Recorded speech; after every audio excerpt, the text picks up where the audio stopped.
So hello everyone, this is your Roshan भैया। So बच्चों, आज के इस वीडियो में हम क्लास 9 साइंस का चैप्टर नंबर 5 पढ़ेंगे, the fundamental unit of life.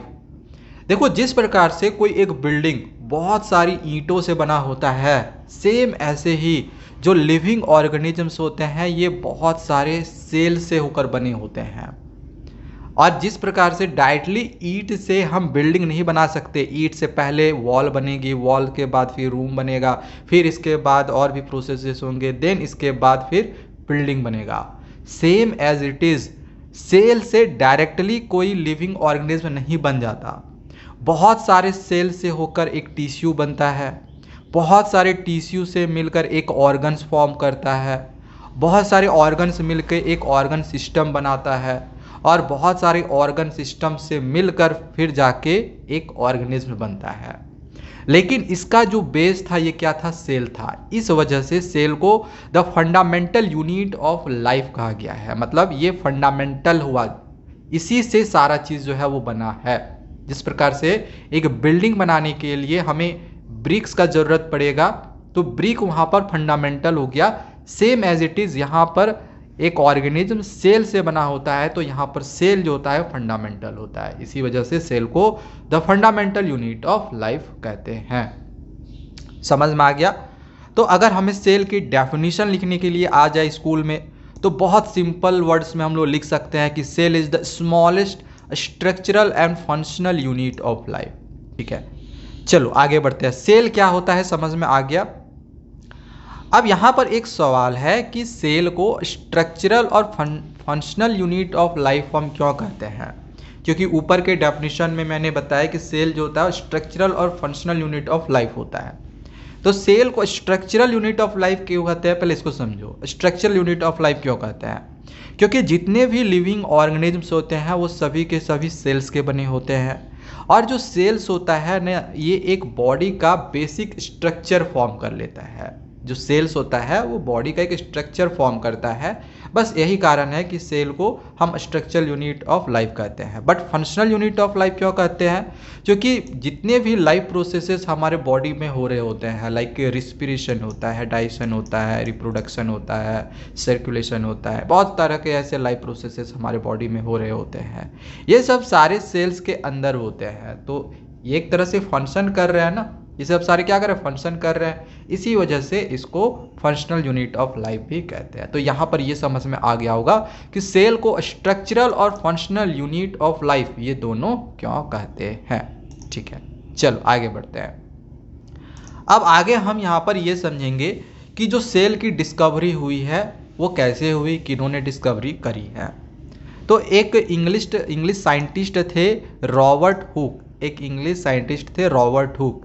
इन्होंने 1665 में ऑब्जर्व किया कि एक मतलब क्या किया, इन्होंने एक कॉर्क का स्लाइस लिया, यानी पेड़ का जो छाल होता है ना उसको कॉर्क ऑफ स्लाइस बोला जाता है, ये स्लाइस ऑफ कॉर्क बोला जाता है। ठीक है, तो उन्होंने एक पेड़ का छाल लिया और उसको ना माइक्रोस्कोप के नीचे रख कर देखा। उनका जो माइक्रोस्कोप था रॉबर्ट हुक का कुछ इस प्रकार से था।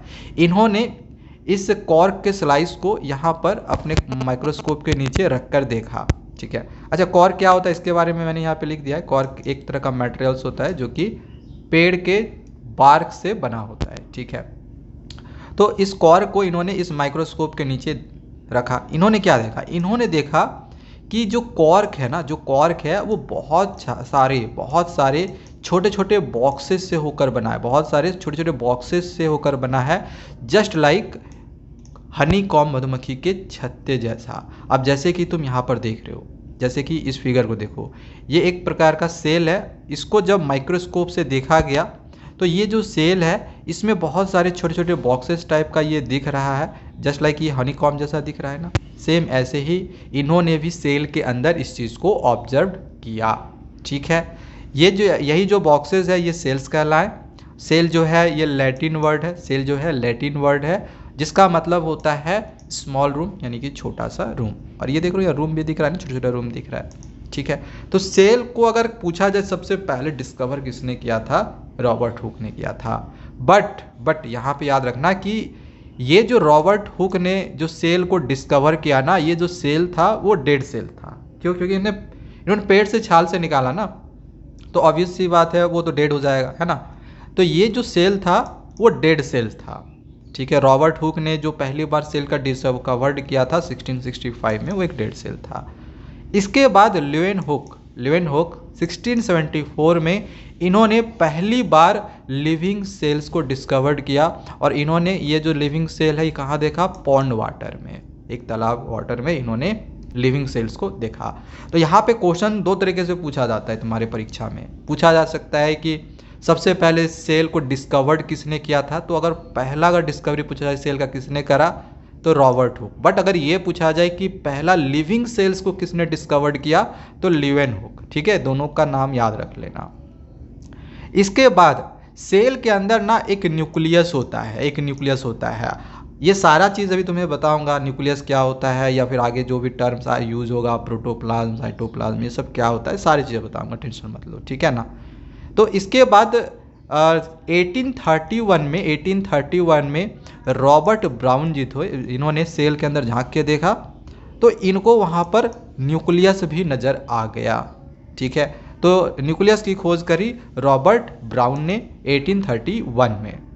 इसके बाद पुरकिंजी ने 1831 में इन्होंने प्रोटोप्लाज्म मतलब भी देख लिया, मतलब उनको दिख गया कि सेल के अंदर भी प्रोटोप्लाज्म नाम का भी कोई चीज़ है। अब क्या है, तो ये एक प्रकार का फ्लूइड होता है जो कि सेल के अंदर पाया जाता है। प्रोटोप्लाज्म और साइटोप्लाज्म में बच्चों को कई बार प्रॉब्लम होती है कि ये दोनों में क्या डिफरेंस है, तो आगे इसके बारे में बता दूंगा, टेंशन मत लो, ठीक है। प्रोटोप्लाज्म साइटोप्लाज्म में क्या डिफरेंस है या एक ही चीज़ है, वो सारी चीज़ें आगे मैं बताऊंगा, बट डिफरेंस है।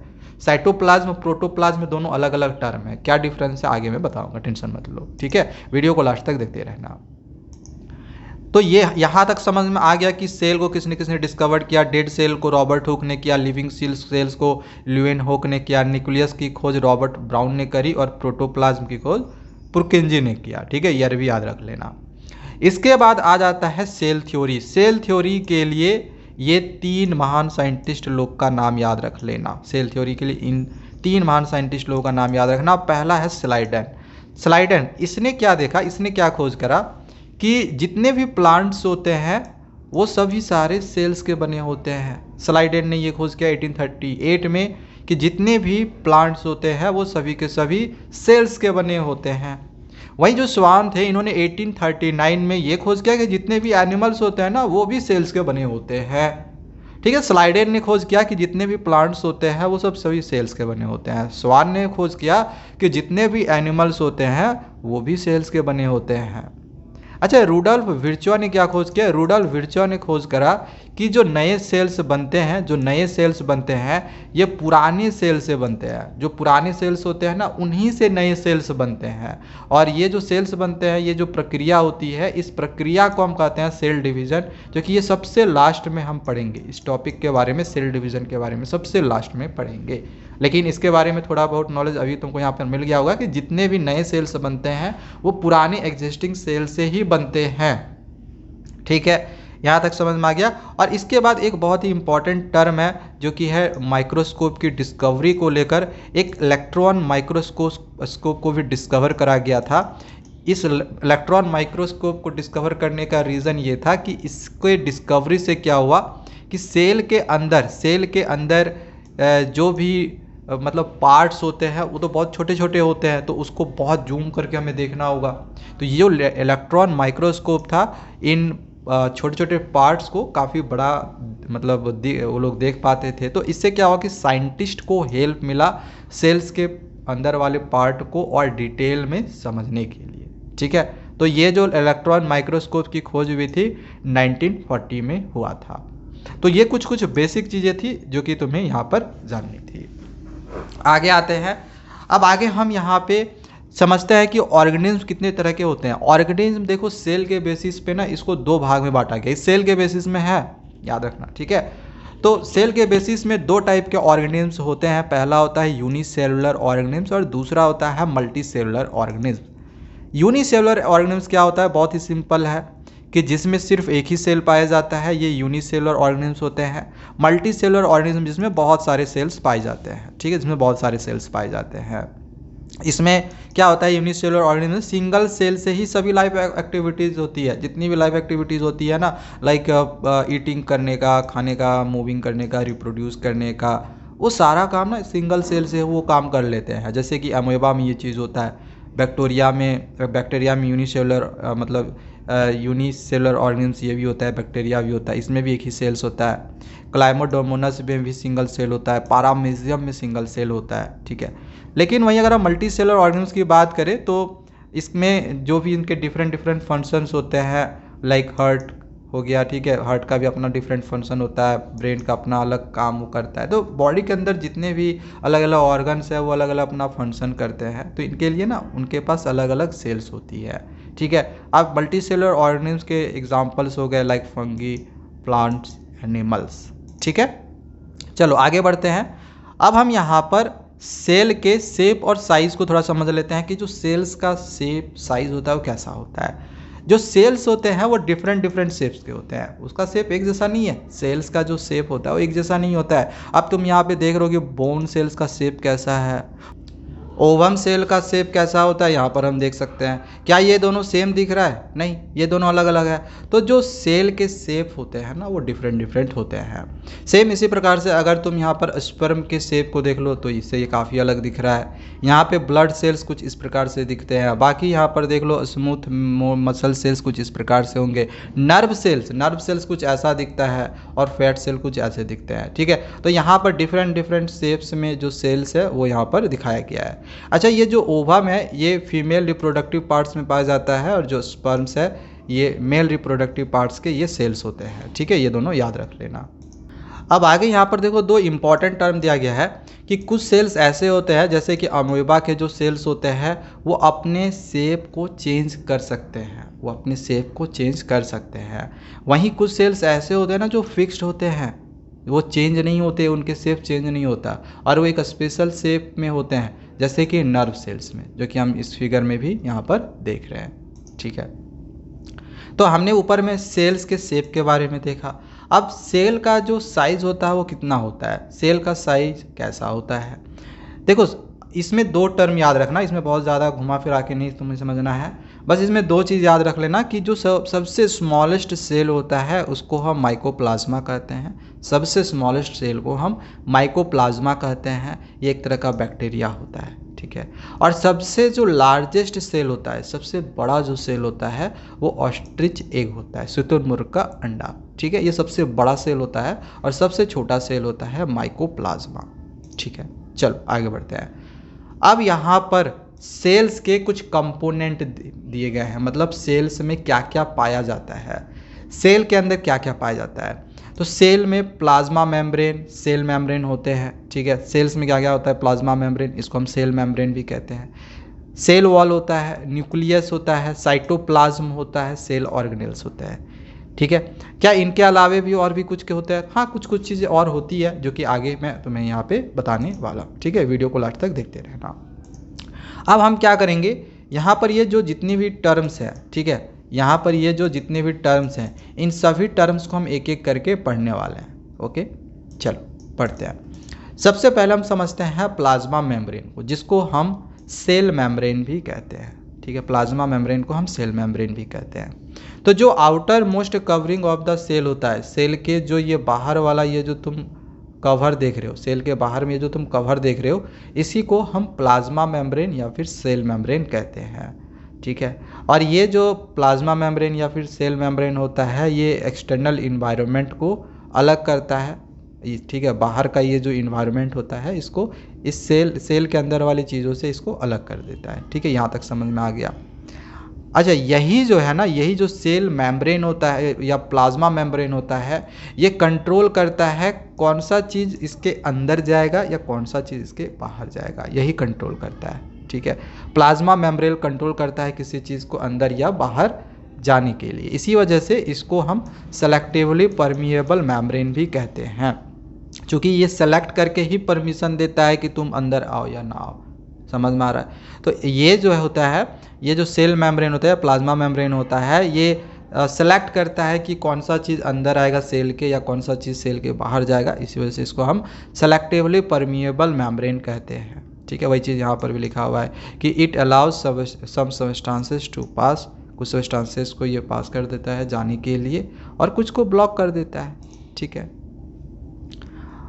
अच्छा इसमें एक बहुत ही इंपॉर्टेंट टर्म है, बहुत ही इंपॉर्टेंट लाइन है, याद रखना। जो प्लाज्मा मेम्ब्रेन होता है यानी जो सेल मेम्ब्रेन होता है ना, ये लिपिड्स और प्रोटीन्स का बना होता है, ये लिपिड्स और प्रोटीन्स का बना होता है। ठीक है, अच्छा यहाँ तक जो हम अभी तब से बात कर रहे थे कि ये जो प्लाज्मा मेम्ब्रेन है, ये प्लाज्मा मेम्ब्रेन है, ये डिसाइड करता है कौन सा सब्सटेंस इसके अंदर आएगा या कौन सा सब्सटेंस इसके बाहर जाएगा, मतलब कोई चीज़ इस प्लाज्मा मेम्ब्रेन के अंदर या बाहर जा रहा है।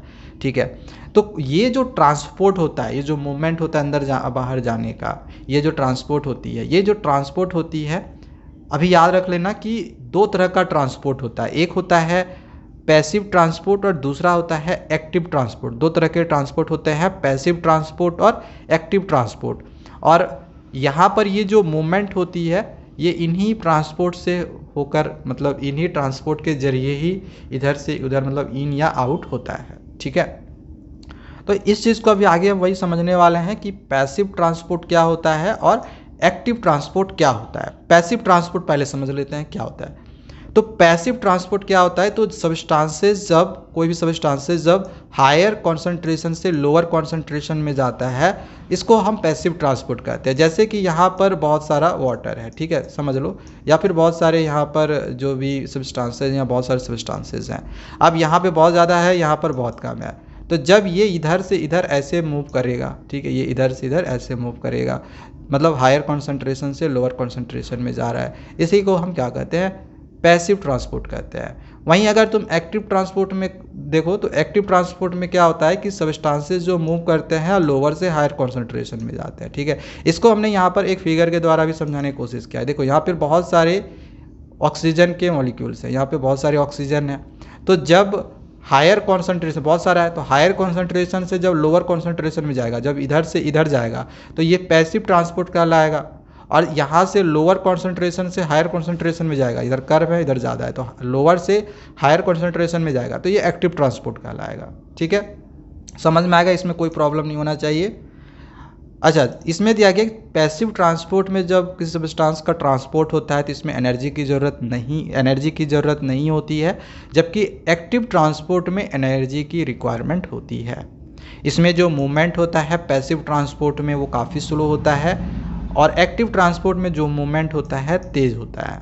ठीक है, पैसिव ट्रांसपोर्ट में क्या होता है, सिर्फ स्मॉल मॉलिक्यूल्स या फिर जो वाटर होते हैं यही ट्रांसपोर्ट हो सकते हैं, छोटे छोटे मॉलिक्यूल्स या वाटर जो होंगे यही ट्रांसपोर्ट हो सकते हैं। जबकि एक्टिव ट्रांसपोर्ट में लार्ज मॉलिक्यूल्स भी मूवमेंट ये कर सकते हैं, ट्रांसपोर्ट हो सकता है। इसमें ओनली स्मॉल मॉलिक्यूल्स होगा, बट एक्टिव ट्रांसपोर्ट में बड़े मॉलिक्यूल्स भी मूव कर सकता है। समझ में आ गया। अब यहाँ पर दो चीज़ है, जो पैसिव ट्रांसपोर्ट होता है ना, ये डिफ्यूज़न और मतलब ये दो टाइप का होता है, एक होता है डिफ्यूज़न और दूसरा होता है ऑस्मोसिस। जो पैसिव ट्रांसपोर्ट होता है ये दो टाइप का होता है, एक होता है डिफ्यूज़न और ऑस्मोसिस।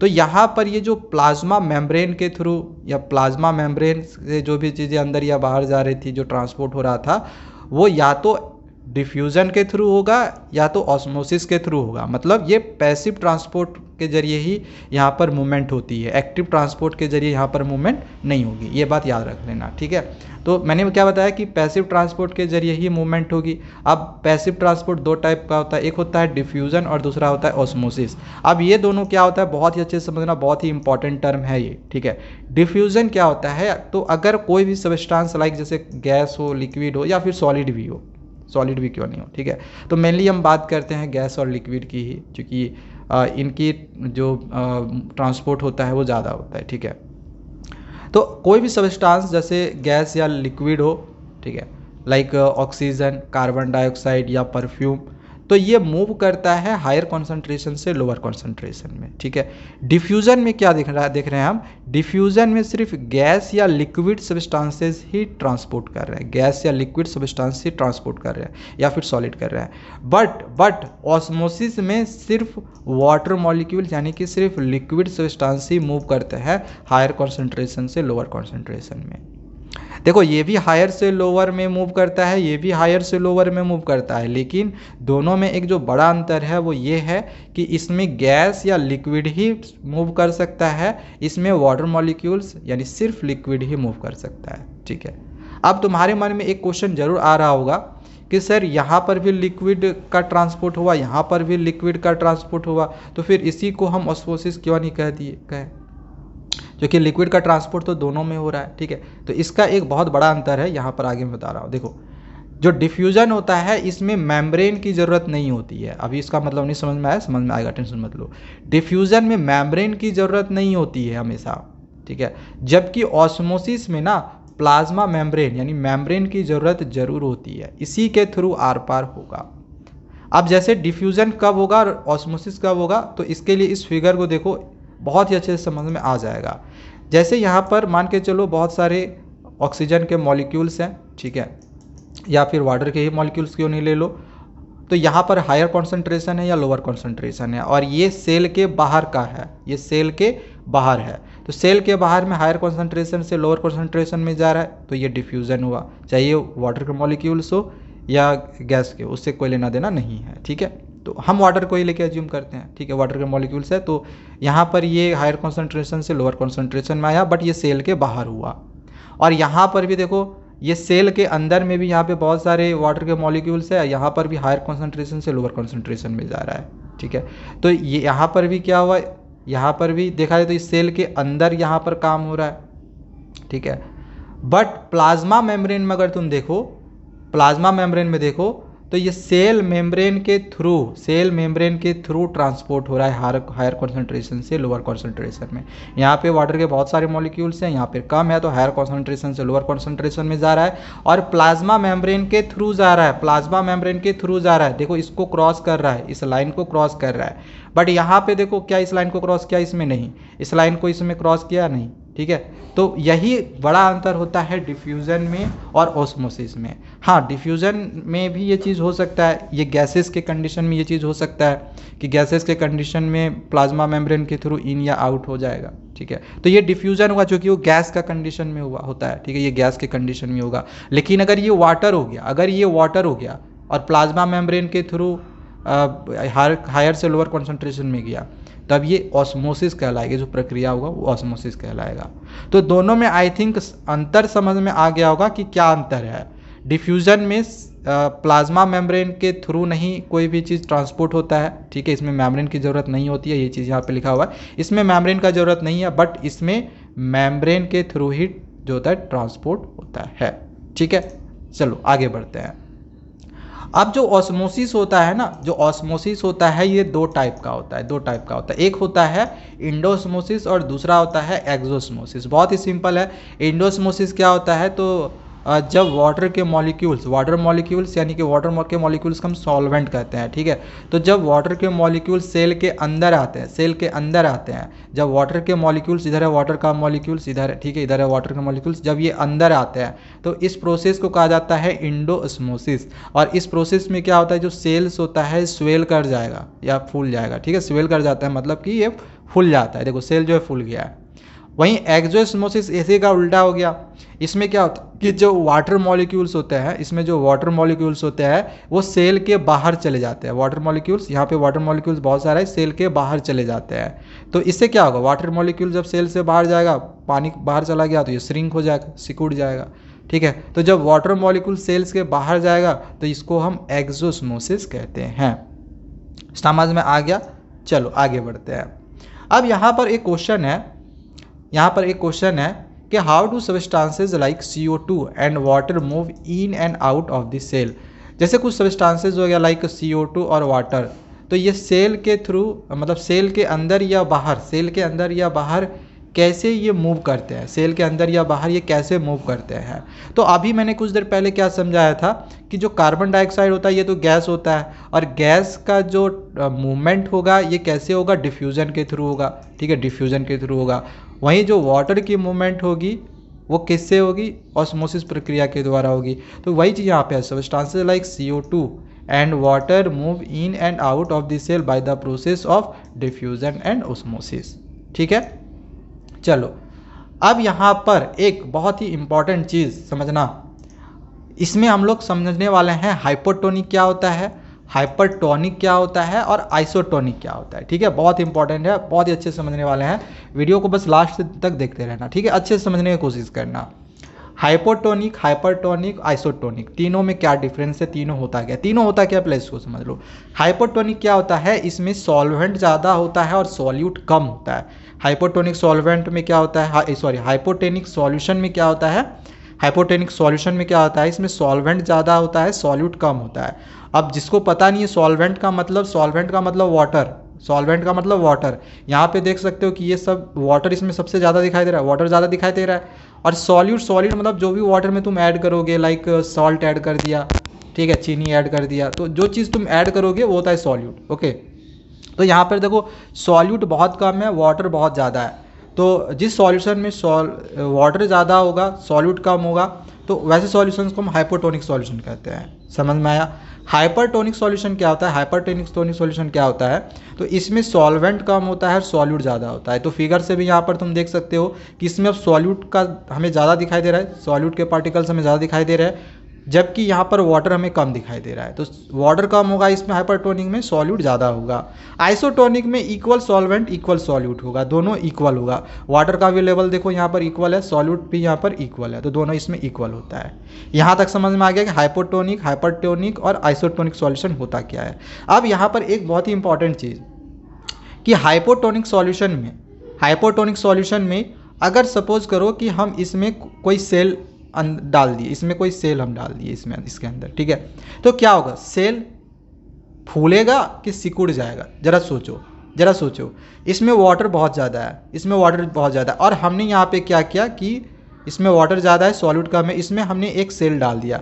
अब ये सेल फूलेगा कि सिकुड़ जाएगा, तो ऑब्वियस सी बात है कि इसमें वाटर ज़्यादा है, तो ऑब्वियस सी बात है इसके अंदर में वाटर जाने का सारा कोशिश करेगा, वाटर इसके अंदर जाएगा, क्योंकि वाटर इसमें ज़्यादा है। तो इससे जो सेल है ये क्या करेगा, फूल जाएगा, इससे सेल जो है फूल जाएगा। और हिप्पो को हाइपो याद रखना, हिप्पो मिलता जुलता वर्ड है ना, हिप्पोपोटेमस, तो ठीक है, तो हिप्पोपोटेमस फूला फूला नज़र आता है। तो बस यहाँ से ये वाली ट्रिक भी यूज़ कर सकते हो पहचानने का कि हाइपोटोनिक में क्या होता है कि इसमें जो सेल्स होता है वो स्वेल कर जाता है, यानी कि फूल जाता है, ठीक है, वाटर इस सेल के अंदर इसमें चला जाता है। हाइपरटोनिक सॉल्यूशन में क्या होगा, अब इसमें अगर हम कोई सेल्स डाल दिया, भाई वाटर कम है, तो उल्टा क्या करेगा ना कि इसके अंदर का जो वाटर है ये बाहर आ जाएगा। अब सेल के अंदर जो वाटर है वो बाहर आ गया, तो सेल क्या होगा, सिकुड़ जाएगा। तो इसमें वाटर क्या होता है, इसमें जो वाटर होता है ये सेल से बाहर चला जाता है। आइसोटोनिक सॉल्यूशन में वाटर भी इक्वल है, सॉल्यूट भी इक्वल है, तो भाई इसमें कोई मूवमेंट नहीं होगा, सेल जैसे का वैसे ही रहेगा। सेल इतना बड़ा है इतने बड़े रहेगा, ना तो ये स्वेल करेगा ना तो श्रिंक करेगा, ठीक है। तो समझ में आ गया हाइपोटोनिक, हाइपरटोनिक और आइसोटोनिक सॉल्यूशन में क्या अंतर होता है। इसमें सेल स्वेल कर जाता है, इसमें श्रिंक कर जाता है, इसमें सेल जो होता है वो सेम ही रहता है। अब इसका एग्जाम्पल भी यहाँ पर देख लो दिया हुआ है कि जैसे जो किशमिश होता है इसको तुम वाटर में डालो वो फूल जाएगा, फूल गया मतलब वो हाइपोटोनिक सॉल्यूशन हो गया। उसी वहीं अगर किशमिश को अगर तुम किसी साल्टी वाटर में डालते हो तो वो सिकुड़ जाता है, ठीक है, और अगर तुम किसी नॉर्मल वाटर में किशमिश को डालते हो तो उसमें कोई चीज़ नहीं होता है, ठीक है ना। अब यहाँ पर दो और टर्म है, एक है इंडोसाइटोसिस और दूसरा है एक्सोसाइटोसिस। अब भाई ये क्या होता है, इंडोसाइटोसिस और एक्सोसाइटोसिस ये क्या होते हैं। देखो इंडोसाइटोसिस क्या होता है, इंडो का मतलब अंदर और एक्सो का मतलब बाहर। तो अगर कोई मटेरियल सेल के अंदर जाता है, जैसे एक मटेरियल्स है ये सेल के अंदर जा रहा है, तो इस प्रोसेस को हम इंडोसाइटोसिस कहेंगे। वहीं अगर कोई मटेरियल सेल के बाहर जाता है, देखो ये मटेरियल है सेल के बाहर जा रहा है, तो इस प्रोसेस को हम एक्सोसाइटोसिस कहते हैं, ठीक है। अब ऊपर में हमने एक इंडोस्मोसिस और एक्सोस्मोसिस बताया था। ऑस्मोसिस वाले क्राइटेरिया में क्या था, कंडीशन में क्या था, उसमें था कि सिर्फ वाटर ही अंदर या बाहर जा रहा था, इसीलिए उसमें हमने एक्सोस्मोसिस बोला था। अगर वाटर सेल के अंदर आ रहा था, वाटर अगर ये रहता सेल के अंदर जाता तो इसको हम ये इंडोस्मोसिस कहते, और अगर वाटर इसके बाहर जा रहा था सेल के, इसको हम एक्सोस्मोसिस बोलते। बट यहाँ पे वाटर का बात नहीं किया जा रहा है, कोई भी मटेरियल्स का बात किया जा रहा है। अगर वो अंदर आता है तो इंडोसाइटोसिस होगा, और बाहर जा रहा है कोई मैटेरियल तो एक्सोसाइटोसिस होगा। दोनों में अंतर समझ में आ रहा है, ठीक है। तो इसमें आउटसाइड से इनसाइड आता है, इसमें इनसाइड से आउटसाइड जाता है। तो इसका यूज़ कहाँ पर होता है, तो ये फूड खाने में हेल्प करता है, मतलब फूड ये फूड खा सकता है, कोई भी खाना वगैरह खा सकता है, और मटेरियल को एब्जॉर्ब करता है इंडोसाइटोसिस प्रक्रिया द्वारा। और यहाँ पर एक्सोसाइटोसिस प्रक्रिया द्वारा क्या होता है कि कोई भी वेस्ट चीज़ें जो होती है इससे रिमूव होती है, ठीक है। इसका एग्जांपल हो गया एमोबा। एमोबा क्या करता है, फूड इनटेक करा, ठीक है ना। और इसका एग्जांपल हो गया कि जो सेल होता है वो वेस्ट या फिर हार्मोन्स को अपने से बाहर कर देता है, तो ये एक्सोसाइटोसिस हो जाता है, ठीक है। ठीक है, समझ में आ रहा है। चलो आगे बढ़ें, आगे बढ़ते चलो। ये अब आगे हम सेल का ये दूसरा कंपोनेंट पढ़ने जा रहे हैं। हम सेल का कंपोनेंट पढ़ रहे थे, सेल में क्या क्या चीज़ें होती है। पहले हमने पढ़ा कि सेल में प्लाज्मा मेम्ब्रेन यानी कि सेल मेम्ब्रेन होता है। अब यहाँ पे हम दूसरा कंपोनेंट पढ़ने जा रहे हैं कि सेल में सेल वॉल भी होता है। अब ये सेल वॉल और प्लाज्मा मेम्ब्रेन में क्या अंतर होता है, ध्यान से समझना।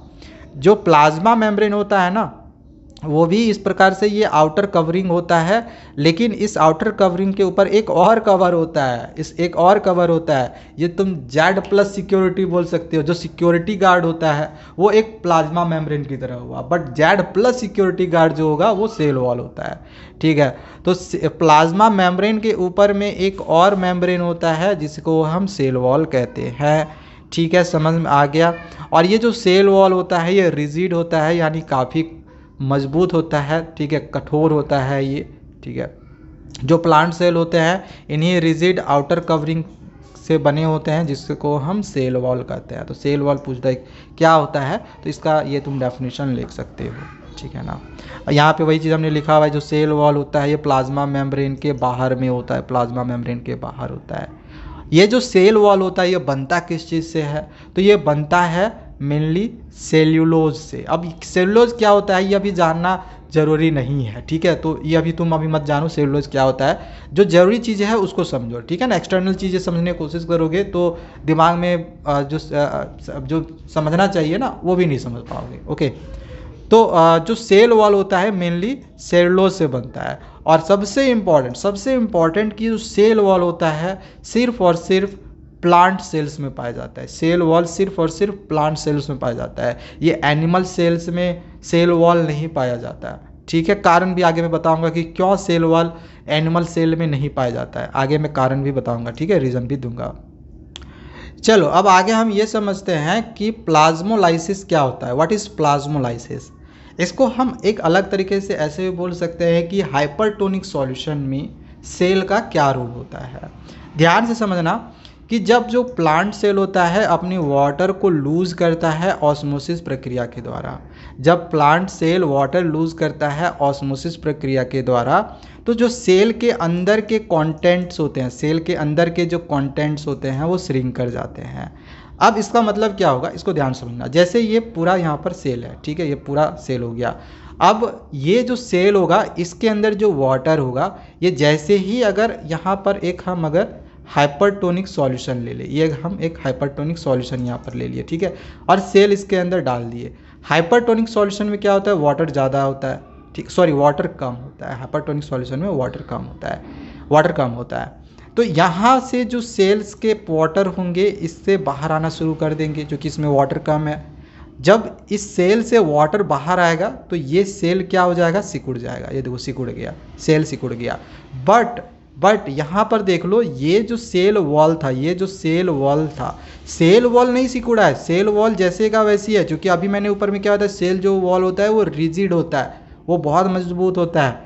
तो सेल के अंदर के कंटेंट सिकुड़ जाते हैं, ऑस्मोसिस प्रक्रिया होता है, वाटर लूज करता है इस वजह से, लेकिन सेल वॉल नहीं सिकुड़ता। बस इसी प्रोसेस को कहा जाता है प्लाज्मोलाइसिस। प्लाज्मोलाइसिस का मतलब क्या हो गया कि जो सेल वॉल होता है, सेल के अंदर के कंटेंट से ये अलग हो जाता है, बस यही है, ठीक है। समझ में आ गया प्लाज्मोलाइसिस क्या होता है।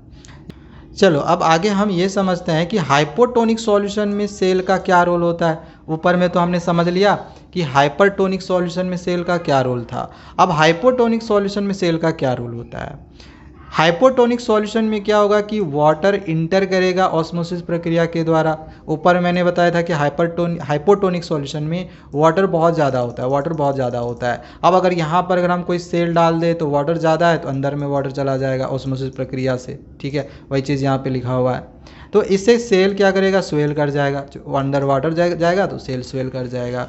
स्वेल तो करेगा, फूलेगा, लेकिन वो बर्स्ट नहीं होगा, वो फूटेगा नहीं, क्योंकि जो सेल के वॉल होंगे ना वो भी पुश करेंगे इक्वल प्रेशर के साथ। जिस प्रकार से अंदर से वाटर भरने की वजह से वाटर प्रेशर दे रहा होता है, पुश करता है, इसी प्रकार से जो सेल के वॉल होंगे वो भी पुश करते हैं वाटर को, तो ये फूटता नहीं है। लेकिन एक क्वेश्चन है, क्या सेल नहीं फूटता, बर्स्ट नहीं होता? होता है। कैसे होता है? तो वो लाइजोसोम्स प्रोसेस के द्वारा होता है, लाइजोसोम्स में होता है। अब लाइजोसोम्स में कैसे के जरिए कैसे होता है, ये मैं लाइजोसोम्स जब पढ़ाऊंगा उसमें बताऊंगा, ठीक है। आगे मैं आ रहा हूँ लाइजोसोम्स में, टेंशन मत लो। तो यहाँ पर समझ में आ गया कि इसमें सेल स्वेल तो करता है, ये बर्स्ट लेकिन नहीं होता है, क्योंकि सेल वॉल रिजिड है भाई। वो भी उसी प्रकार से प्रेशर लगाता है जिस प्रकार से अंदर से वो जो वाटर होते हैं वो प्रेशर लगा रहे होते हैं फूलने का। तो सेल वॉल भी धकेलता है, हम फूटने वाले नहीं हैं। तो बस यही कारण है कि जो प्लांट होते हैं, फंगी होते हैं या फिर बैक्टीरियल सेल्स होते हैं, वो कितना भी वाटर का प्रेशर क्यों नहीं हो, लेकिन वो खड़ा रहेगा, वो फूटेगा टूटेगा नहीं, ठीक है, समझ में आया। तो एनिमल सेल्स के कंपैरिजन में जो भी प्लांट, फंगी या बैक्टीरियल के जो सेल्स होते हैं वो वाटर प्रेशर के होने की वजह से भी वो खड़ा रहते हैं, ठीक है। चलो आगे बढ़ते हैं। अब यहाँ पर कुछ याद करने वाली चीज़ें हैं, इसको याद कर लेना कि जैसे जो प्लांट सेल्स होते हैं ये सेलुलोज से, इनके जो सेल वॉल बनते हैं सेलुलोज से बनते हैं, ठीक है। बैक्टीरिया के जो सेल्स होते हैं इनके सेल वॉल पेप्टिड डोग्लिकेन से बनता है। फंगी के जो सेल्स होते हैं ये काइटिन से बनता है, ठीक है। एनिमल सेल्स में तो सेल वॉल होता नहीं है, वायरस के सेल्स में भी सेल वॉल नहीं होता है, ठीक है। चलो यहाँ तक समझ में आ गया। अब मैंने ऊपर में सेल वॉल के बारे में ये चीज़ बताया था कि जो सेल वॉल होता है ये सिर्फ प्लांट सेल्स में प्रेजेंट होता है, एनिमल्स में प्रेजेंट नहीं होता है। बट ऐसा क्यों? तो प्लांट्स कैन नॉट मूव, जो प्लांट्स होते हैं ये मूव नहीं कर पाते हैं। So they need a strong outer covering to protect them. इस वजह से उनको अपना उनको प्रोटेक्ट करने के लिए एक स्ट्रॉन्ग आउटर कवरिंग की ज़रूरत होती है, ताकि वो खुद को विंड से, रेन या फिर अदर फोर्सेस से बचा सके, ठीक है।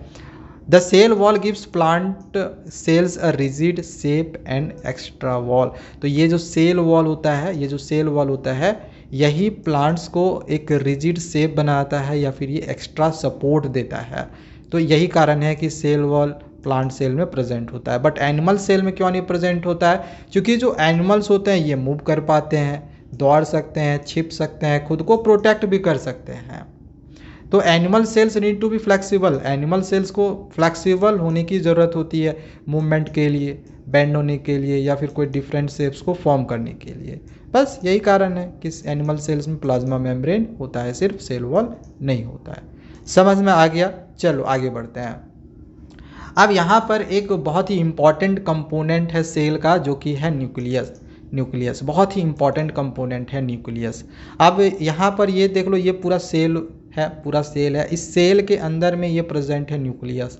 अब इस न्यूक्लियस को छोटा में देखो यहाँ बड़ा करके दिखाया हुआ है, ठीक है। अब न्यूक्लियस के अंदर में क्या क्या चीज़ें हैं, एक करके हम सारा चीज़ को यहाँ पे समझने वाले हैं। देखो न्यूक्लियस दिया क्या लिखा है, the nucleus is covered by a double layered membrane. Nucleus में डबल लेयर्ड मेम्ब्रेन से ये कवर्ड होता है। न्यूक्लियस जो होता है डबल लेयर मेम्ब्रेन से कवर्ड होता है। यहाँ पर देख लो तो ये इधर एक और इधर एक, ये 2 लेयर है, ठीक है। यहाँ पर 2 लेयर से ये कवर्ड है, ठीक है। The nuclear membrane has pores. Nuclear membranes में देखो यहाँ छोटे छोटे पोर्स होते हैं, ये देखो ये छोटे छोटे पोर्स होते हैं, यानी छोटे छोटे छेद होते हैं, ठीक है ना। ये छेद क्यों होते हैं? ताकि कोई भी मटेरियल्स होगा जो कि जैसे यहाँ पे न्यूक्लियस, तो मटेरियल्स अंदर बाहर जाने चाहिए ना, अंदर बाहर वो मटेरियल्स होना चाहिए। इसी वजह से ये पोर्स होते हैं, ताकि इन पोर्स से ये जो मटेरियल्स है वो अंदर या बाहर न्यूक्लियस के हो सके, ठीक है। यहाँ तक समझ में आ गया। अब आगे हम यहाँ पर 2 और टर्म समझने वाले हैं, क्रोमोसोम्स और डीएनए। क्रोमोसोम्स और डीएनए ये क्या होता है भाई, ये क्या होता है? अब देखो सबसे पहले इसको समझने से पहले डिफरेंस समझ लो क्रोमेटिन और क्रोमोसोम्स दोनों में क्या डिफरेंस होता है, दोनों में क्या डिफरेंस होता है। तो दिया गया है कि जब सेल्स डिवाइड नहीं होते, जब सेल्स डिवाइड नहीं होते मतलब एक सेल से दो सेल्स में जब ये नहीं टूटेगा, ठीक है, जब सेल्स डिवाइड नहीं होते तो जो डीएनए होता है ना वो एक tangled thread like structure form कर लेता है, इसी को हम क्रोमेटिन कहते हैं। ध्यान से समझना, जब सेल डिवाइड नहीं होते हैं तो जो डीएनए होता है वो एक tangled thread like structure form कर लेता है, मतलब एक उलझा हुआ थ्रेड फॉर्म कर लेता है, कुछ इस प्रकार से उलझा हुआ, जैसे तैसे यहाँ पर देख लो जहाँ मन तहाँ एक हेयर लाइक स्ट्रक्चर जो होता है वो जैसे तैसे फॉर्म कर लेता है, ठीक है, इसी को हम कहते हैं क्रोमेटिन, ठीक है, इसी को कहते हैं क्रोमेटिन। बट जब सेल्स डिवाइड होना शुरू कर जाएगा, जब सेल्स डिवाइड होगा तो जो डीएनए होता है ना, जो डीएनए होता है वो एक रड लाइक स्ट्रक्चर फॉर्म कर लेता है, एक organize rod like structure form करता है। किस प्रकार का स्ट्रक्चर, तो यहाँ देख लो, यहाँ पर एक ये स्ट्रक्चर दिखाई दे रहा है, इस लाइक के स्ट्रक्चर फॉर्म करना शुरू कर देता है, ठीक है। एक्चुअली में इस तरह के स्ट्रक्चर होते हैं, ये देख लो एक रड लाइक कुछ इस तरह के स्ट्रक्चर फॉर्म करना शुरू कर देता है यही डीएनए, ठीक है। तो जब इस तरह का स्ट्रक्चर डीएनए फॉर्म करेगा तो वो क्रोमोसोम्स कहलाएगा, लेकिन जब ये टैंगल्ड लाइक या फिर tangled thread like structure form करेगा तो उसको हम क्रोमेटिन कहेंगे। डिफरेंस समझ में आ गया क्रोमेटिन और क्रोमोसोम्स में, ठीक है, समझ में आ गया। चलो आगे बढ़ते हैं। अब क्रोमोसोम्स में क्या होता है, डीएनए और प्रोटीन होता है, इसको भी याद रख लेना, ये भी इंपॉर्टेंट टर्म है। क्रोमोसोम्स में क्या होता है, डीएनए और प्रोटीन होता है। अब बहुत देर से मैं यहाँ पे डीएनए बोल रहा हूँ तो अब बच्चे भी सोच रहे हैं भैया डीएनए का फुल फॉर्म बता दो। तो डीएनए का फुल फॉर्म होता है डिऑक्सी रिबो न्यूक्लिक एसिड, ठीक है, deoxy ribo nucleic acid. DNA के एक छोटा भाई भी है आरएनए, इसको बोला जाता है रिबो न्यूक्लिक एसिड, ठीक है, रिबो न्यूक्लिक एसिड। समझ में आ गया, ध्यान देना इसको आप। तो डीएनए क्या होता है, तो DNA is like a book, DNA एक किताब की तरह होता है जिसमें जीन्स प्रेजेंट होता है। अब सोच रहे हो भैया ये जीन्स क्या है, तो जीन्स मतलब कि फीचर्स और ट्रेड्स जो कि तुम्हारे पेरेंट्स से तुमको मिला है उसको जीन्स कहा जाता है, ठीक है। तो डीएनए एक बुक की तरह होती है जिसमें जीन्स होते हैं, जीन्स मतलब कि फीचर्स और ट्रेड्स होते हैं जो कि तुम्हारे पेरेंट्स से तुमको मिलता है। चलो अब आगे हम समझते हैं प्रोकार्योटिक सेल्स और यूकार्योटिक सेल्स में क्या डिफरेंस होता है। देखो बहुत इंपॉर्टेंट है, इसको याद रखना क्योंकि परीक्षा में क्वेश्चंस आते ही हैं। प्रोकार्योटिक सेल्स और यूकार्योटिक सेल्स में डिफरेंसेस लिखने के लिए आता है। तो देखो जो प्रोकार्योटिक सेल्स होते हैं ना, इनमें कोई भी न्यूक्लियस नहीं होता है, इसमें कोई भी न्यूक्लियस नहीं होगा। बट यार न्यूक्लियस नहीं होगा तो कुछ तो होगा, तो इसमें होता है न्यूक्लियोइड, न्यूक्लियस नहीं होता है बट न्यूक्लियोइड होता है। इसका मैं डायग्राम भी मैं तुम्हें दिखाऊंगा, यहाँ पर तुम देख लेना, ठीक है, आगे मैं दिखा रहा हूँ, थोड़ा सा रुक जाओ। तो प्रोकार्योटिक सेल्स में कोई भी न्यूक्लियस नहीं होता, इसमें न्यूक्लियोइड होता है। वहीं यूकार्योटिक सेल्स में ट्रू न्यूक्लियस होता है विथ न्यूक्लियर मेम्ब्रेन, इसमें न्यूक्लियर मेम्ब्रेन एब्सेंट होता है, इसमें कोई भी न्यूक्लियर मेम्ब्रेन नहीं होगा। जबकि यूकार्योटिक सेल्स में न्यूक्लियर मेम्ब्रेन होता है, ठीक है, इसमें प्रेजेंट होता है। इसका अगर सेल की साइज़ की बात करें तो छोटा होता है, लगभग 1 से 10 माइक्रोमीटर के इतना। वहीं यूकार्योटिक सेल्स में जो सेल की साइज़ होती है बड़ी होती है, लगभग 10 से 100 माइक्रोमीटर इतना, ठीक है। और जैसे कि मैंने बताया कि इसमें जो सेल ऑर्गेनल्स होता है ये अब्सेंट होता है, इसमें सेल ऑर्गेनल्स होते हैं ये अब्सेंट होते हैं। इसमें क्या क्या प्रेजेंट होता है, इसमें देखो सिर्फ सेल वॉल होगा, राइबोसोम्स होगा, न्यूक्लियोइड होगा और प्लाज्मा मेम्ब्रेन होगा, बस इतने ही होंगे, ठीक है। समझ में आ रहा है, मतलब कि समझ सकते हो प्रोकार्योटिक सेल्स में सिर्फ यही सारी चीज़ें होंगी, सिर्फ यही सब सारी चीज़ें होंगी, सेल वॉल होगा, राइबोसोम्स होगा, न्यूक्लियोइड होगा, प्लाज्मा मेम्ब्रेन होगा। और ये कहाँ कहाँ होता है, ये फिगर में भी यहाँ पर देख सकते हो, यहाँ पर ये सेल वॉल हो गया, ये प्लाज्मा मेम्ब्रेन हो गया, ठीक है, यहाँ पर राइबोसोम्स हो गया, ठीक है, और ये न्यूक्लियोइड हो गया। तो बस यही सब सारी चीज़ें प्रोकार्योटिक सेल्स में होता है। जबकि अगर हम यूकार्योटिक सेल्स की बात करें तो इसमें यार बहुत सारी चीज़ें प्रेजेंट होती हैं, मतलब सेल ऑर्गेनल्स इसमें प्रेजेंट होते हैं। लाइक सेल ऑर्गेनल्स क्या क्या होते हैं, तो इंडोप्लाज्मिक रेटिकुलम होता है, गोल्गी अपैरेटस होता है, लाइसोसोम्स होता है, मिटोकॉन्ड्रिया होता है, प्लास्टिड्स होता है, वैक्यूल्स होता है, न्यूक्लियस और साइटोप्लाज्म भी तो इसमें होता है ना। तो ये सब सारी चीज़ें यूकार्योटिक सेल्स में होती हैं बट प्रोकार्योटिक सेल्स में नहीं होता है, ठीक है। इसका एग्जाम्पल हो गया बैक्टीरिया, ब्लू ग्रीन एल्गी, ये 2 एग्जाम्पल हो गया, और इसका एग्जाम्पल प्लांट्स, एनिमल्स या फंगी हो गया। तो यहाँ तक हमें समझ में आ गया, यहाँ तक समझ में आ गया होगा। चलो अब आगे हम समझते हैं साइटोप्लाज्म को। साइटोप्लाज्म क्या होता है? तो साइटोप्लाज्म एक जेली लाइक फ्लूइड होता है सेल के अंदर में। यहाँ पर ये जो पर्पल कलर में दिखाई दे रहा है एक फ्लूइड टाइप में, यही है साइटोप्लाज्म। और ये एक जेली लाइक होता है, मतलब वाटर की तरह नहीं होता है। वाटर की तरह रहता तब तो वो निकल जाता, इस सेल से बाहर चला जाता, बट वो एक जेली लाइक होता है जिसकी वजह से वो बह नहीं पाता ज़्यादा स्पीडली। तो ये साइटोप्लाज्म है। साइटोप्लाज्म एक जेली लाइक फ्लूइड होता है सेल के अंदर में, जो कि प्रेजेंट रहता है सेल मेम्ब्रेन और न्यूक्लियस के बीच में। न्यूक्लियस के अंदर वाला पार्ट साइटोप्लाज्म नहीं होगा, इसके अंदर भी लिक्विड है बट वो साइटोप्लाज्म नहीं कहलाता है। साइटोप्लाज्म न्यूक्लियस के बाहर वाला पार्ट और इस मेम्ब्रेन के अंदर, मतलब इस सेल के मेम्ब्रेन के अंदर का जो ये फ्लूइड है उसको कहते हैं। साइटोप्लाज्म का क्या फंक्शन होता है? तो ये हेल्प करता है मटेरियल्स को मूव करने के लिए, मटेरियल्स को मूव करने में ये हेल्प करेगा। और बहुत सारे केमिकल रिएक्शंस भी यहाँ पर होते हैं। अब बहुत सारे बच्चों को ना साइटोप्लाज्म और प्रोटोप्लाज्म में डिफरेंस समझ में नहीं आता है। बहुत सारे बच्चे सोचते भी हैं कि ये दोनों सेम चीज़ है, बट सेम नहीं होता है, हल्का सा डिफरेंस होता है। साइटोप्लाज्म में हम न्यूक्लियस को शामिल नहीं करते, जबकि प्रोटोप्लाज्म में न्यूक्लियस और साइटोप्लाज्म दोनों ही शामिल होता है। मतलब कि साइटोप्लाज्म में इस न्यूक्लियस के अंदर के जो भी फ्लूइड होंगे वो शामिल नहीं हो गई, सिर्फ यहाँ से यहाँ तक के बीच जो भी फ्लूइड है उसको साइटोप्लाज्म कहेंगे। लेकिन प्रोटोप्लाज्म न्यूक्लियस के अंदर का फ्लूइड हो या बाहर का फ्लूइड हो, पूरा का पूरा फ्लूइड जो होगा वो मिलके प्रोटोप्लाज्म कहलाएगा। ठीक है, थोड़ा सा डिफरेंस है। चलो आ जाते हैं अपने अगले कंपोनेंट में, जो कि है सेल ऑर्गेनेल्स। अब सेल ऑर्गेनेल्स क्या है? सेल ऑर्गेनेल्स क्या है? तो cell organelles are the small parts inside a cell.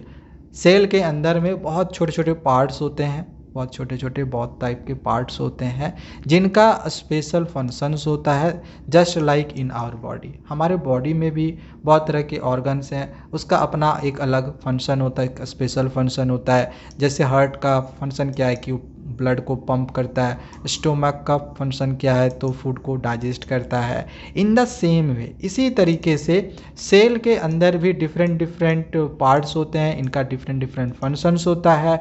और यही जो पार्ट्स होते हैं सेल के अंदर के, ये जो पार्ट्स होते हैं इनको ही हम सेल ऑर्गेनेल्स कहते हैं। जैसे सेल के अंदर में यहाँ पर बहुत सारे पार्ट्स हैं, बहुत सारे पार्ट्स हैं। कौन कौन से पार्ट्स हैं ये आगे मैं यहाँ पे तुम्हें बताने वाला हूँ। ठीक है, यहाँ पे मैं बताने वाला हूँ। तो ये जितने भी पार्ट्स होंगे ये सब के सब सारे सेल ऑर्गेनेल्स कहलाते हैं। ठीक है, तो ये सेल ऑर्गेनेल्स क्या काम करता है, क्या हेल्प करता है? तो ये हेल्प करता है सेल को जिंदा रखने में, ग्रो करने में और प्रॉपरली वर्क कर सके, इसमें हेल्प करता है। तो देखो ये सब सारे सेल ऑर्गेनेल्स प्रेजेंट रहते हैं सेल में। ठीक है, इन्हीं सब के बारे में अभी हम एक एक करके पढ़ने वाले हैं। हालांकि न्यूक्लियस और साइटोप्लाज्म के बारे में हम ऑलरेडी पढ़ चुके हैं, ये सब के बारे में नहीं पढ़े हैं, तो यही सब सारे के बारे में अभी हम एक एक करके पढ़ेंगे। सबसे पहले हम समझते हैं इंडोप्लाज्मिक रेटिकुलम। इंडोप्लाज्मिक रेटिकुलम ये क्या होता है? ठीक है, ये है इंडोप्लाज्मिक रेटिकुलम।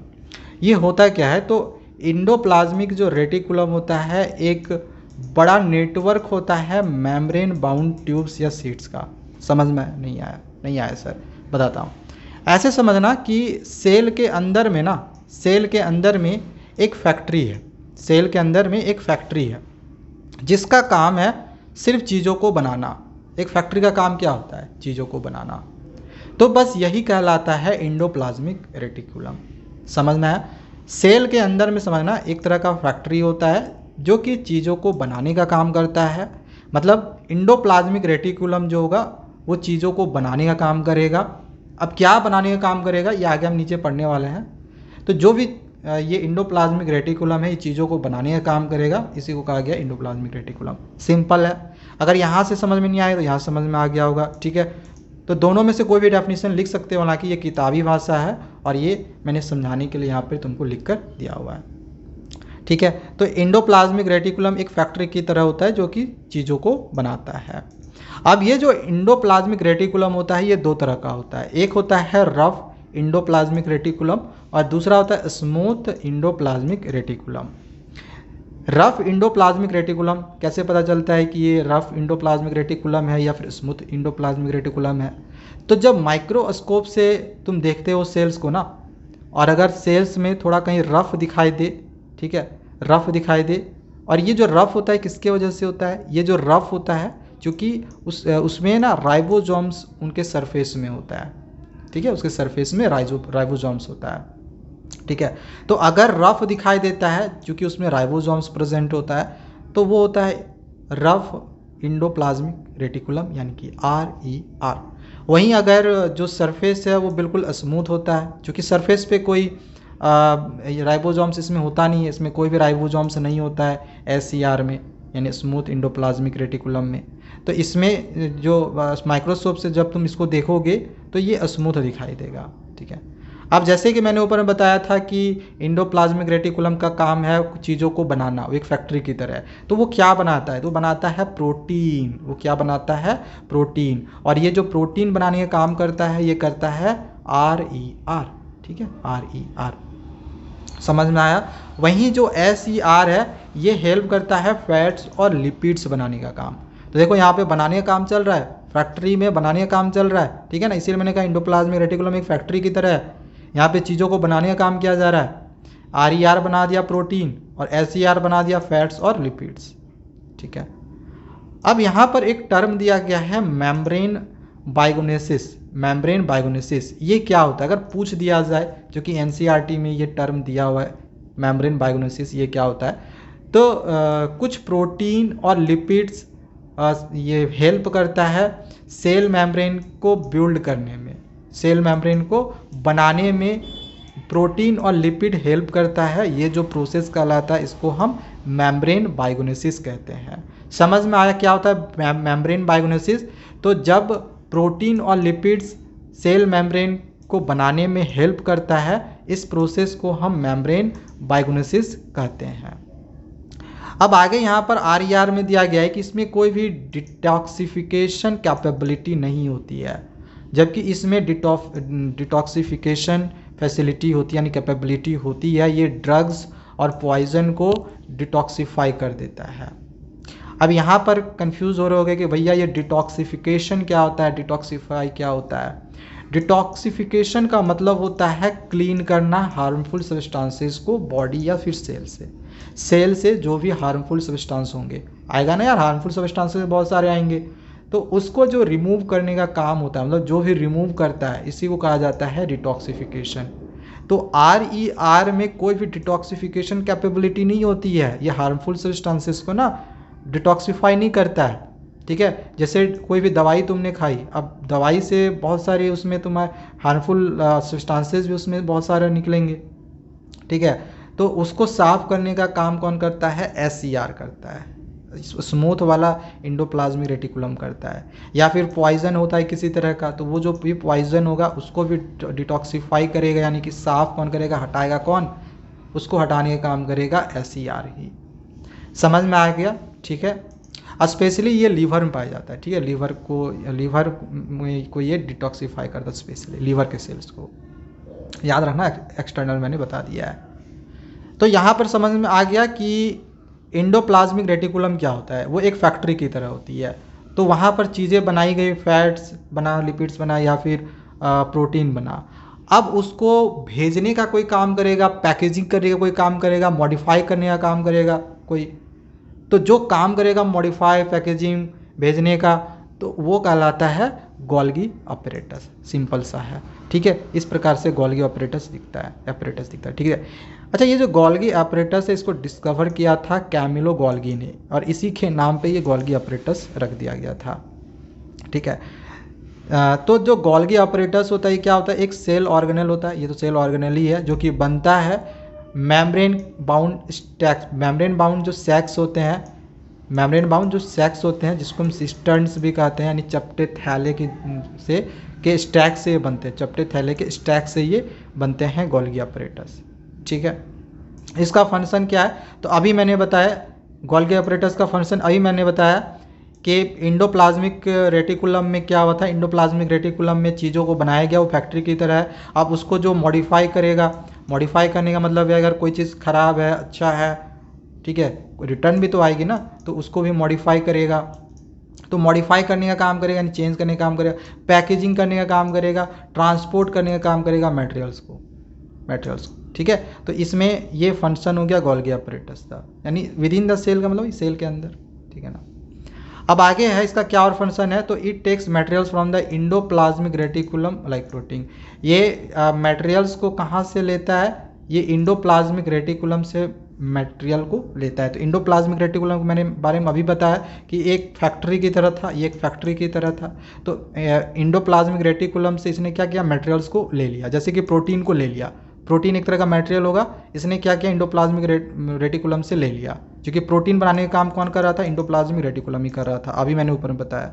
ठीक है, अब इस प्रोटीन को क्या करता है, ये मॉडिफाई करता है। मॉडिफाई करने मतलब ये चेंज करता है। कैसे चेंज करता है, जैसे एग्जांपल समझ लो कि ये क्या करता है, सिंपल शुगर को कॉम्प्लेक्स शुगर में कन्वर्ट कर दिया। सिंपल शुगर को इसने क्या करा, कॉम्प्लेक्स शुगर में कन्वर्ट कर दिया, तो चेंज करने का काम करा। ठीक है, इसके बाद ये पैकिंग करने का भी काम करता है। तो it packs them into small sacs, ये पैक करता है अपने छोटे छोटे सैक्स में। यहाँ पर फिगर में भी देख लो, ये इसके छोटे छोटे यहाँ पर ये सैक्स हैं, ठीक है ना, छोटे छोटे थैले हैं। तो इनमें वो पैकिंग करने का काम करता है, जिसको हम वेसल्स कहते हैं। ठीक है, देन ये सेंड करता है इन वेसल्स को, जो वेसल्स में जो इन्होंने स्मॉल सैक्स में पैक करा। क्या पैक करा, तो जो भी यहाँ पर प्रोटीन था या फिर जो भी ये चेंज करा कॉम्प्लेक्स शुगर को सिंपल शुगर को कॉम्प्लेक्स शुगर में, तो इनको पैक करा, पैक करके स्मॉल सैक्स में रख लिया। इसको वेसल्स के हैं। अब इन वेसल्स को, पैक किए हुए वेसल्स को भेज देता है डिफरेंट सेल्स में। तो देखो, ट्रांसपोर्ट करने का काम करता है, सेल्स के डिफरेंट पार्ट्स में क्या करता है, भेज देता है। तो देखो गोल्गी अपरेटस का क्या रोल है, यहाँ पे मॉडिफाई भी करा। यहाँ पे देखे हमने कि ये मॉडिफाई भी करा। इसमें यहाँ पर उसने इंडोप्लाज्मिक रेटिकुलम से उन्होंने मटेरियल्स को लिया, मॉडिफाई किया, पैक किया, मॉडिफाई किया, पैक किया और सेंड कर दिया, यानी ट्रांसपोर्ट कर दिया। तो इसका यही रोल है, इसका यही फंक्शन है गोल्गी अपरेटस का। मॉडिफाई करेगा, पैकिंग करेगा और ट्रांसपोर्ट करेगा। ठीक है, और कुछ अगर यूजफुल सब्सटेंस होगा इसको स्टोर करके भी रख लेता है। इसका एक और बहुत ही इम्पॉर्टेंट फंक्शन है, बहुत ही इम्पॉर्टेंट है, याद रखना कि ये लाइजोसोम्स को भी बनाने में हेल्प करता है। लाइजोसोम्स को बनाने में हेल्प करता है, बहुत ही इंपॉर्टेंट फंक्शन है, याद रख लेना। ये लाइजोसोम्स को बनाने में हेल्प करता है। ठीक है, अब यहाँ पर तुम्हारे मन में एक सवाल आ रहा होगा कि भैया ये लाइजोसोम्स क्या होता है। तो ये भी एक तरह का सेल ऑर्गेनेल्स ही होता है। ऊपर मैंने बताया था सेल ऑर्गेनेल्स होता है। और इसका एक बहुत बड़ा रोल क्या होता है, आगे मैं बता रहा हूँ, ध्यान समझना। देखो, जो लाइजोसोम्स होते हैं, इस प्रकार से लाइजोसोम्स होता है। ठीक है, जो लाइजोसोम्स होता है ना, ये डाइजेस्टिव एंजाइम्स से फिल्ड होता है। ठीक है, इसमें बहुत सारे डाइजेस्टिव एंजाइम्स होते हैं। ये जो डाइजेस्टिव एंजाइम्स होते हैं, अच्छा तुम अगर ये कंफ्यूज हो रहे होगे भैया एंजाइम्स क्या होता है, तो अभी इसको कंफ्यूज मत हो। एंजाइम्स समझ लो एक तरह का केमिकल होता है जो कि किसी सब्सटेंस को तोड़ने का काम करता है, अभी इतना समझना। ठीक है, तो ये तुम 10th क्लास में और अच्छे से पढ़ोगे। तो अभी फिलहाल बस इतना समझना, एक तरह का केमिकल होता है जो किसी चीज़ को तोड़ने का काम करता है। तो लाइजोसोम्स में क्या होता है कि डाइजेस्टिव एंजाइम से वो फील्ड होता है। ये जो डाइजेस्टिव एंजाइम्स होते हैं ये हेल्प करता है सब्सटेंसेस को ब्रेक डाउन करने के लिए। अभी मैंने बताया भी कि एंजाइम्स का यही रोल होता है सब्सटेंसेस को ब्रेक डाउन करना, है ना। तो ये जो डाइजेस्टिव एंजाइम्स होते हैं ये सब्सटेंसेस को ब्रेक डाउन करने के लिए हेल्प करता है। ठीक है, these enzymes are made by the rough endoplasmic reticulum. हालांकि ये जो एंजाइम्स है ये बनाता कौन है, ये बनाता है RER, ऊपर में बताया था ना, रफ इंडोप्लाज्मिक रेटिकुलम, तो ये बनाता है। ठीक है, बनाता ये है। यहाँ तक समझ में आया। तो लाइजोसोम्स के बारे में एक चीज़ पता चला कि लाइजोसोम्स जो भरा होता है वो होता है डाइजेस्टिव एंजाइम से, और डाइजेस्टिव एंजाइम्स का काम है किसी चीज़ को तोड़ना, सब्सटेंसेस को तोड़ने का काम करता है। तो ये वर्क कैसे करता है, वर्क कैसे करता है ध्यान से समझना।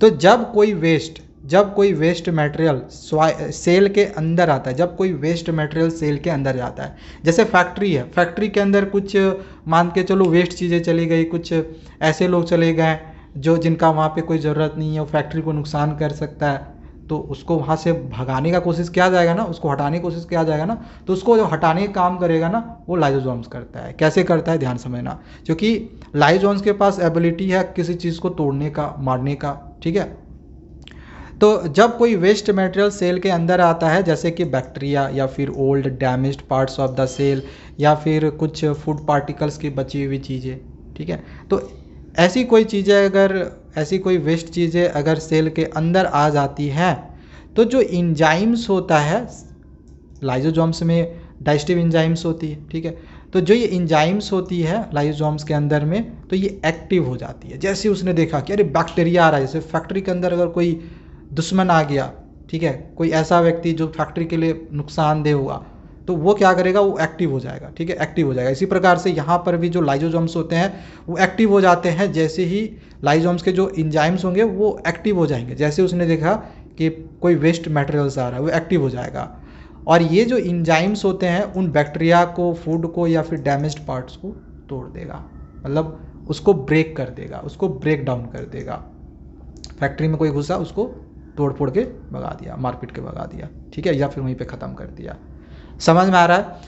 और they convert them into simple and safe substances, तोड़ फोड़ के ख़त्म कर दिया, उसको कन्वर्ट कर दिया सिंपल और सेफ सब्सटेंसेस में। अब उसके लिए कोई नुकसानदेह उसके लिए अब नहीं है, क्योंकि वह बचा ही नहीं।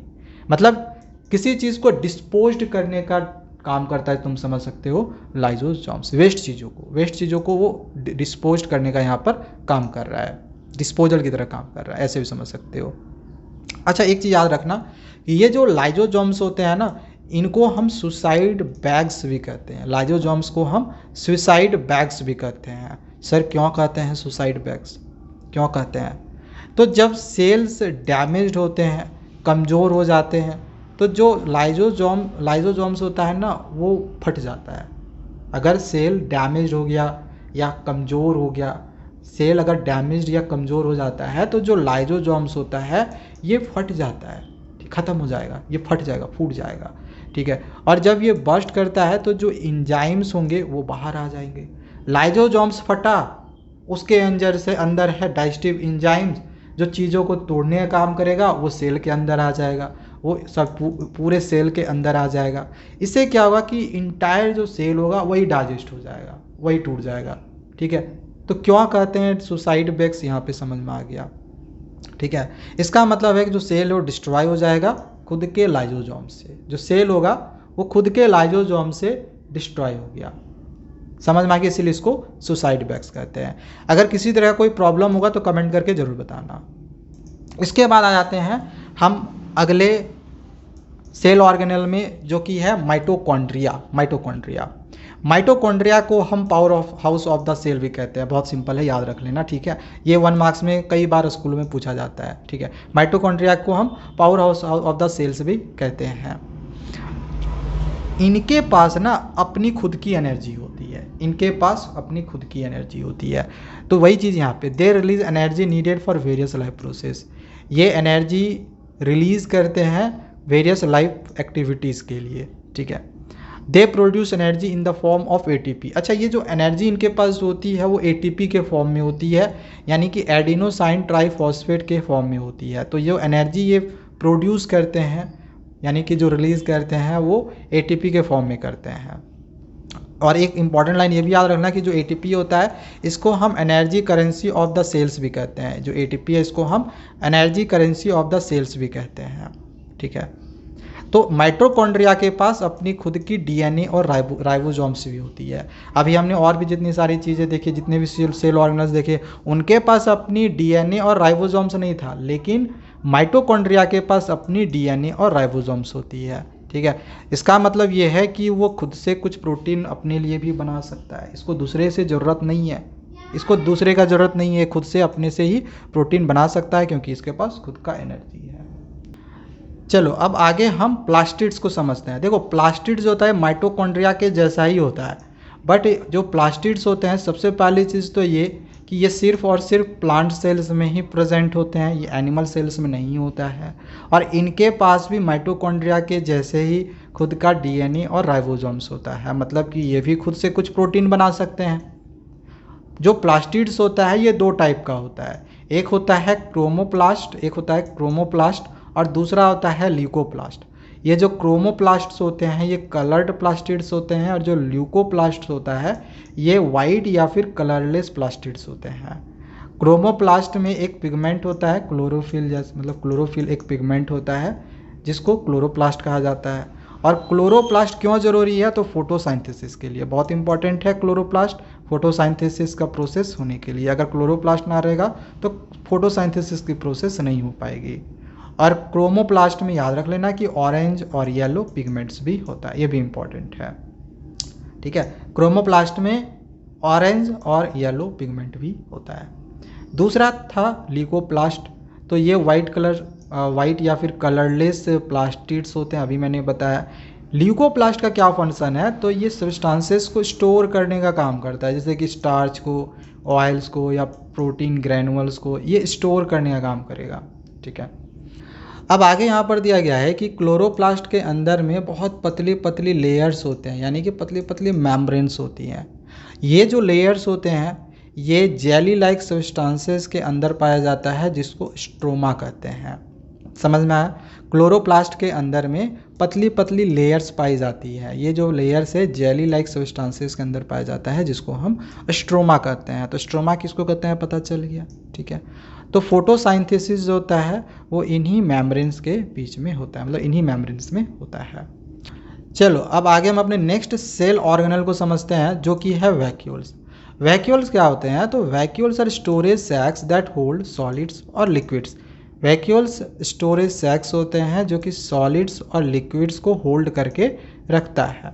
ठीक है, यहाँ पे वैक्यूल्स तुमको दिखाई दे रहा होगा, ये ठीक है, ये तो vacuoles are small sized in animal cell. ये याद रख लेना इंपॉर्टेंट है कि वैक्यूल जो होता है एनिमल सेल्स में स्मॉल्स होते हैं, लेकिन प्लांट सेल्स में ना ये काफ़ी बड़े होते हैं। प्लांट सेल्स में जो वैक्यूल्स होते हैं काफ़ी बड़े होते हैं। जो सेंट्रल वैक्यूल होता है कुछ प्लांट्स का जो सेंट्रल वैक्यूल्स होता है, जो वैक्यूल्स होता है वो में भी 50 से 90% हो जाता है सेल वॉल्यूम का। जितनी भी उसकी सेल की साइज़ होगी तो उसके भी 50 से 90% तक बड़े होते हैं ये वैक्यूल। ठीक है, समझ सकते हो कितने बड़े होते हैं ये। तो समझ में आ गया, एनिमल सेल्स में वैक्यूल्स छोटे होंगे और प्लांट सेल्स में वैक्यूल्स बड़े होंगे। वैक्यूल्स का क्या फंक्शंस है, वैक्यूल का फंक्शन क्या है, तो ये टर्गिडिटी और रिजिडिटी प्रोवाइड करता है प्लांट सेल्स को, और स्टोर इसेंशियल सब्सटेंसेस, और कुछ इसेंशियल सब्सटेंसेस को भी स्टोर करने का काम करता है। जैसे फैक्ट्री का तो बात हमने कर लिया, इंडोप्लाज्मिक रेटिकुलम फैक्ट्री था। हमने गोल्गी अपरेटस का बात किया कि सामान को पैक किया, मॉडिफाई किया, ट्रांसपोर्ट किया। लेकिन कोई सामान अगर बच गया उसको स्टोर करके भी तो रखना है, तो स्टोर करने का काम कौन कर रहा है, स्टोर करने का काम यही वैक्यूल कर रहा है। ठीक है, तो जो वैक्यूल होता है पहली चीज़ तो ये एक टर्गिडिटी और रिजिडिटी होता है, मतलब सख्त टाइट होगा। ठीक है, यहाँ तक समझ में आया। ये एसेंशियल चीज़ों को स्टोर करने का काम करेगा। एसेंशियल चीज़ें जैसे कि अमीनो एसिड, शुगर्स, कुछ वेरियस ऑर्गेनिक एसिड्स या फिर कुछ प्रोटीन्स हो गया, इसको स्टोर करने का काम करता है। ठीक है, फंक्शन समझ में आ गया। अब जैसे यूनिसेलुलर ऑर्गेनिल्स की बात करें तो जो फूड वैक्यूल्स होता है, जो फूड वैक्यूल्स का होते हैं, जैसे यूनिसेलुलर ऑर्गेनिल्स एमोबा क्या करता है, फूड वैक्यूल्स में अपने फूड को स्टोर करके रखता है। ठीक है, सिंपल सा बात है, समझ में आया। एमोबा में क्या होता है कि एमोबा क्या करते हैं कि अपने जो फूड होते हैं वो फूड वैक्यूल में स्टोर करके रखते हैं। ठीक है, some vacuoles help in removing extra water and waste, और कुछ वैक्यूल्स जो होते हैं वो एक्स्ट्रा वाटर या फिर वेस्ट को रिमूव करने का काम करता है। कुछ याद रखने योग्य बातें याद रख लेना, जैसे डबल मेम्ब्रेन बाउंड किन में होता है। डबल मेम्ब्रेन बाउंड मतलब जैसे ये इस तरह का डबल मेम्ब्रेन बाउंड। ठीक है, ये जो हो गया डबल मेम्ब्रेन, दो मेम्ब्रेन हुआ ना, तो डबल मेम्ब्रेन बाउंड कहाँ किस में होता है, न्यूक्लियस में होता है, बताया भी था। माइटोकॉन्ड्रिया में होता है, प्लास्टिड्स में होता है। ठीक है, सिंगल मेम्ब्रेन बाउंड होता है वैक्यूल में, लाइसोसोम्स में, गोल्गी अपरेटस, एंडोप्लाज्मिक रेटिकुलम में, और जिसमें मेम्ब्रेन होता ही नहीं है वो है राइबोसोम्स। राइबोसोम्स में कोई मेम्ब्रेन नहीं है। अपने लास्ट टॉपिक में पहुंच चुके हैं जो कि है सेल डिवीजन। सेल डिवीजन क्या होता है, सेल डिवीजन क्या होता है, तो cell division is the process through which new cells formed in organism. जब नए सेल्स बनते हैं किसी ऑर्गेनिज्म में तो ये जो प्रोसेस कहलाता है ये सेल डिवीज़न कहलाता है। ये मैंने शुरुआत में ही बता दिया था कि पुराने सेल से ही नए सेल्स बनते हैं। ये जो प्रक्रिया होता है इसको हम सेल डिवीज़न कहते हैं। ये सेल क्यों डिवाइड होते हैं, ये सेल डिवाइड होते हैं ऑर्गेनिज्म में ताकि वो ग्रोथ कर सके, ग्रोथ करने में हेल्प मिल सके। पुराने या फिर डेड या जो इंजर्ड सेल्स होंगे उसको वो रिप्लेस कर सके और गैमेट्स का फॉर्मेशन कर सके रिप्रोडक्शन के लिए। ठीक है, तो इस वजह से ये डिवाइड होते हैं। यहाँ तक समझ में आ गया।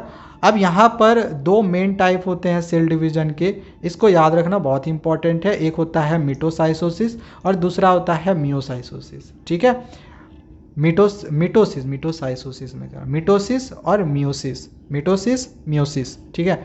मिटोसिस क्या होता है, तो सबसे पहली चीज़ तो ये कि मिटोसिस किन में होता है, तो ये नॉर्मल बॉडी सेल्स में मिटोसिस होता है, जबकि मियोसिस जो होता है ओनली रिप्रोडक्टिव सेल्स में होता है, ताकि ये गैमेट्स को फॉर्म कर सके, लाइक स्पर्म एग, इसको फॉर्म कर सके। समझ में आ गया। मिटोसिस सिर्फ और सिर्फ नॉर्मल बॉडी सेल्स में होगा, जबकि मियोसिस सिर्फ रिप्रोडक्टिव सेल्स में होता है, ठीक है। इसमें एक सेल डिवाइड होके दो डॉटर सेल्स में बदल जाता है, मतलब एक पेरेंट सेल्स दो डॉटर सेल में डिवाइड हो जाता है, एक पेरेंट सेल दो डॉटर सेल में डिवाइड हो जाता है। यहाँ पे समझना, ये एक पेरेंट सेल हो गया, ये एक पेरेंट सेल हो गया, इसको तुम मदर सेल भी कर सकते हो। तो एक जो ये पेरेंट सेल है ये दो डॉटर सेल में बदल जाता है, ठीक है, डिवाइड हो जाता है, ये दो डॉटर सेल में डिवाइड हो गया। समझ में आया। दूसरा पॉइंट समझ में आया। मिटोसिस में क्या हुआ कि एक पेरेंट सेल दो डॉटर सेल में डिवाइड हो गया, जबकि मियोसिस में क्या होता है कि एक पेरेंट सेल चार डॉटर सेल्स में डिवाइड हो जाते हैं। यहाँ पे देखो, एक डॉटर सेल, एक दो तीन चार, चार डॉटर सेल्स में डिवाइड हो जाते हैं। तो अंतर समझ में आ रहा है, अंतर समझ में आ रहा है कि मिटोसिस में एक पेरेंट सेल दो डॉटर सेल्स में डिवाइड होता है, जबकि मियोसिस में एक पेरेंट सेल चार डॉटर सेल्स में डिवाइड होते हैं, ठीक है। इसमें दिया गया है कि daughter cells have same number of chromosomes as parent cell. इसमें जो डॉटर सेल्स के पास जो क्रोमोसोम्स की संख्या होगी वो पेरेंट सेल्स इतनी ही होगी, सेम क्रोमोसोम्स होगा। अब क्रोमोसोम्स यार मत पूछना क्या होता है, ये शुरू मैंने बताया था, ठीक है ना। नहीं समझ में आएगा तो ऊपर में देख लेना, क्रोमोसोम्स के बारे में ऊपर ही मैंने बताया था। तो अभी मैंने क्या बताया कि डॉटर सेल के पास सेम नंबर ऑफ क्रोमोसोम्स होते हैं मदर सेल यानी पेरेंट सेल के पास जितने भी क्रोमोसोम्स होंगे उसके। अब जैसे यहाँ पर मान के चलो इस क्रोमोसोम्स के पास 12 मतलब इस मदर सेल के पास 12 क्रोमोसोम्स, इस मदर सेल के पास 12 क्रोमोसोम्स है, तो इनके जो डॉटर सेल्स होंगे इनमें भी 12 ही क्रोमोसोम्स होंगे, ठीक है। समझ में आया। तो मिटोसिस में समझ लिए कि डॉटर सेल्स के पास सेम नंबर ऑफ क्रोमोसोम्स होते हैं पेरेंट सेल्स के, जबकि मियोसिस में क्या होता है, मियोसिस में क्या होता है, मियोसिस में पेरेंट सेल से आधा क्रोमोसोम्स होता है डॉटर सेल्स में। Each new cell has half the number of chromosomes compare to the parent cell.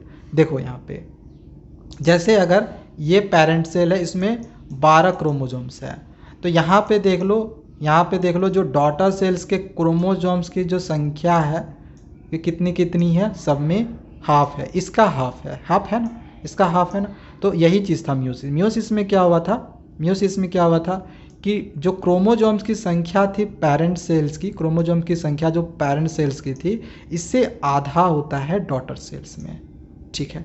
समझ में आ रहा है, यहाँ तक समझ में आ रहा है। चलो आगे बढ़ते हैं, ये मैंने बता दिया, ओके।